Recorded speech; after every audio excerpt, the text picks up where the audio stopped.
पश्चिम बंगाल में हाल ही में एक डॉक्टर के साथ सामूहिक बलात्कार और उनकी निर्मम हत्या के मामले में अभी तक कोई कार्रवाई न होना, क्या मानते हैं इसको? तो इसमें पश्चिम बंगाल सरकार का पूरा दोष है, जो कि जांच में सहयोग नहीं कर रही है। और सीबीआई का जांच कराना, इस तरह से पश्चिम बंगाल सरकार अपने को इसमें बचाने का प्रयास कर रही है, जबकि उस बच्ची के साथ जो निर्मम जघन्य अपराध हुआ है, वो अपराध कराने में टोटली सरकारी मशीनरी इन्वॉल्व है। और एक अबला जिसके पास कोई ताकत नहीं है, पूरी सरकार अगर उसके साथ इस तरह से अमानवीय बर्ताव करे, इससे बड़ा दुर्भाग्य देश के लिए क्या हो सकता है। माननीय उच्चतम न्यायालय ने भी बंगाल सरकार को फटकार लगाई, सीबीआई से भी कहा कि क्या आप लोग कर रहे हैं। तो अभी तक के प्रोग्रेस से ये लग रहा है कि यह जांच, ये लोग चाहते हैं कि कुछ समय बीत जाए, लोग इस घटना को भूल जाएं और जो जैसे चल रहा है वैसे फिर उसी ढर्रे पर देश आ जाए। क्या देश में कोई अस्थायी डॉक्टरों के लिए सुरक्षा के नजर से कोई कानून बनना चाहिए? ये तो बहुत जरूरी है। किसी भी डॉक्टर को अपने काम को करने के प्रति हमेशा डर बना रहता है कि मरीज मर जाएगा तो बवाल हो जाएगा, मारपीट हो जाएगी।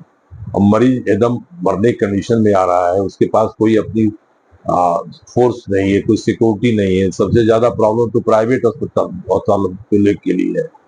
तो इतने बड़े देश में इसलिए हमारे यहाँ जो है क्वालिटी में दवाएं लोग नहीं कर पाते और मरीज को सोचते हैं भाई रेफर कर दो कहीं और जाए। और इसलिए जो है डॉक्टरों की सुरक्षा अगर सुनिश्चित सरकार करे तो हर डॉक्टर इतना पढ़ा लिखा हिंदुस्तान में टैलेंटेड लोग हैं कि फिर उसको कहीं जाने की जरूरत नहीं है। देखिए, जो भी एक महिला चिकित्सक के साथ हुआ वो काफी दुर्भाग्यपूर्ण है। वो भी जो एक समाज में एक अच्छा करने के लिए पढ़ाई कर रही थी। और डॉक्टरों के साथ अक्सर ऐसा देखा गया है कि इस तरह की घटनाएं कई बार हो चुकी है। ये खुशी की बात है कि हमारे देश का उच्चतम न्यायालय ने स्वतः संज्ञान में लेके इस चीज को देख रहे हैं और देखा जा रहा है उनके द्वारा। हम उम्मीद करते हैं कि जो भी होगा डॉक्टरों के लिए उनके द्वारा अच्छा निर्णय लिया जाएगा। और हम लोग ये भी चाहेंगे कि डॉक्टरों के लिए कोई अस्थायी कानून बने जिससे कि उनको अपने कार्य करने में स्वतंत्रता फील करे, फिर और डर भय से मुक्त रहे, जिससे पूरी तरह से तन मन से समाज की सेवा कर सके। अभी फिलहाल उसमें तो सीबीआई की इंक्वायरी चल रही है और इस पर तो हम लोग आशा है कि न्याय मिलेगा। लेकिन सीबीआई के समक्ष भी चुनौती जरूर है, क्योंकि जो साक्ष्य थे जो वो काफी हद तक जो है स्थानीय प्रशासन के द्वारा जो है और बंगाल प्रशासन द्वारा जो उसको नष्ट कर दिया गया है। लेकिन फिर भी हमें उम्मीद है कि जो है हमें पूर्ण न्याय मिलेगा। लेकिन शुरू का जो दौर था बहुत ही जो है हम लोगों के लिए बहुत ही कष्टकारी था। एक सरकार के संरक्षण में ऐसा कार्य हुआ, ये सबसे अफसोसजनक है और इस सरकार को तो तत्काल बर्खास्त कर देना चाहिए और भविष्य में ऐसी घटनाएं न हो। पहले भी ऐसी कई घटनाएं हो चुकी हैं और अक्सर आप लोग सुने होंगे कि हॉस्पिटल में या अन्य क्लिनिकों में चिकित्सकों के साथ व्यवहार, मारपीट, काफी गंभीर हमले के हमेशा घटनाएं होती रहती हैं।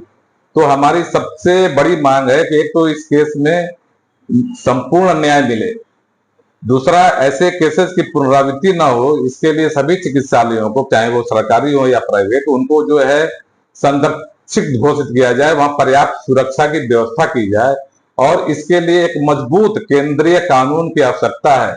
ये समय की आवश्यकता है कि इस सरकार जो है पूरे देश में इसको मजबूत कानून बना के उसको लागू करे।